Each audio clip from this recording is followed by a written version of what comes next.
Bahasa Melayu tahun 3 bersama Cikgu Jamaiyah SK Sitiawan. Assalamualaikum. Apa khabar?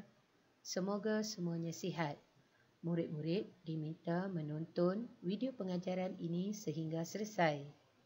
Murid-murid juga diingatkan membuka buku aktiviti Bahasa Melayu Jilid 1, muka surat 87, 88 dan 89 sebagai rujukan.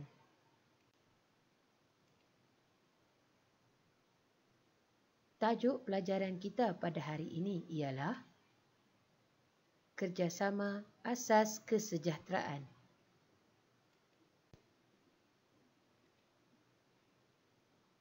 Pada akhir pelajaran pada hari ini, murid-murid dapat pertama, menyenaraikan 3 nilai murni yang terdapat dalam cerita.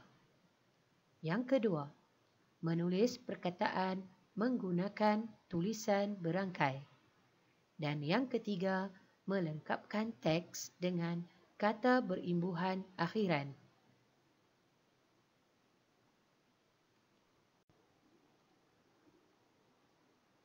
Murid-murid diminta merujuk muka surat 87. Di muka surat 87, murid-murid diminta menyenaraikan 3 nilai murni yang terdapat dalam cerita. Perkara pertama yang perlu murid-murid lakukan ialah membaca dan memahami teks. Selepas selesai membaca dan memahami teks, murid-murid dikehendaki menggariskan frasa-frasa yang menunjukkan nilai murni. Di sini cikgu membantu kamu untuk menggariskan 3 frasa yang membawa kepada nilai murni. Yang pertama ialah memasang jalur gemilang. Yang kedua ialah berjumpa dengan rakan-rakan datuknya iaitu Pak Cik Yusof, Pak Cik Tan dan Pak Cik Prabu. Dan yang ketiga ialah mengucapkan terima kasih. Mari kita lihat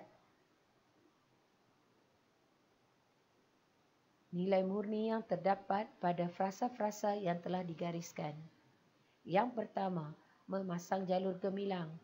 Pernahkah murid-murid memasang jalur gemilang di rumah? Cikgu percaya ramai di kalangan murid-murid yang memasang jalur gemilang ketika menyambut Hari Kemerdekaan. Apabila kita memasang jalur gemilang, nilai yang kita cuba terapkan ialah semangat cinta akan negara. Yang kedua, berjumpa dengan rakan-rakan datuknya iaitu Pak Cik Yusof, Pak Cik Tan dan Pak Cik Prabu. Nilai yang ditunjukkan ialah semangat setia kawan. Dan yang ketiga ialah mengucapkan terima kasih. Cikgu tidak menyatakan nilai di sini kerana cikgu mahu kamu memikirkan satu nilai yang sesuai dengan mengucapkan terima kasih. Buat latihan ini di muka surat 87.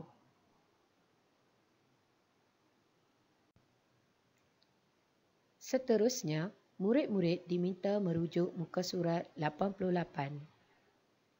Latihan di muka surat 88 ialah berkaitan dengan tulisan berangkai. Murid-murid diminta menulis perkataan yang diberikan dengan menggunakan tulisan berangkai. Masihkah murid-murid ingat tentang teknik penulisan tulisan berangkai?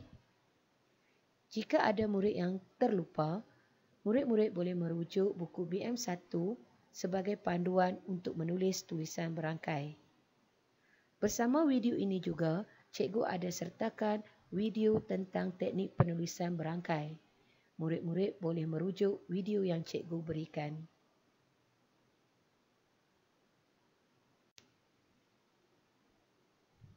Seterusnya, murid-murid diminta merujuk aktiviti di muka surat 89.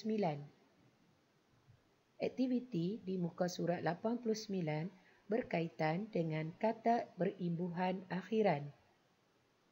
Mari cikgu kenalkan kamu dengan kata berimbuhan akhiran.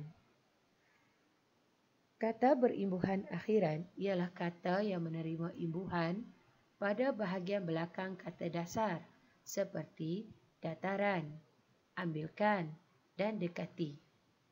Mari kita lihat contoh. Kata dasar datar, imbuhan akhirannya ialah an. Jadi, kata berimbuhan akhiran menjadi dataran. Lihat pula kata dasar yang kedua, iaitu ambil. Apabila ditambah imbuhan akhiran kan, menjadi ambilkan.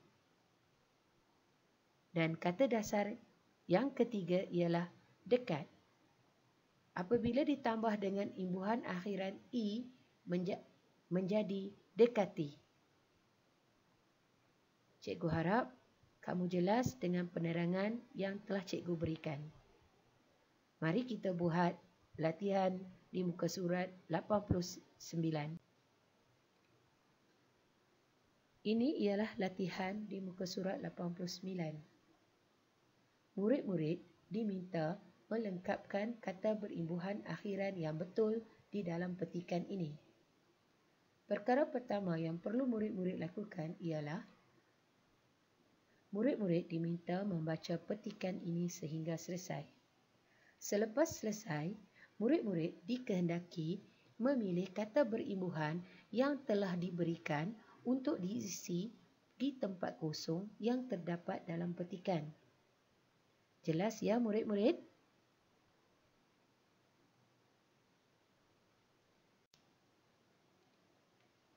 Jika murid-murid menghadapi masalah ketika membuat latihan, sila hubungi cikgu melalui aplikasi WhatsApp. Sekian, terima kasih.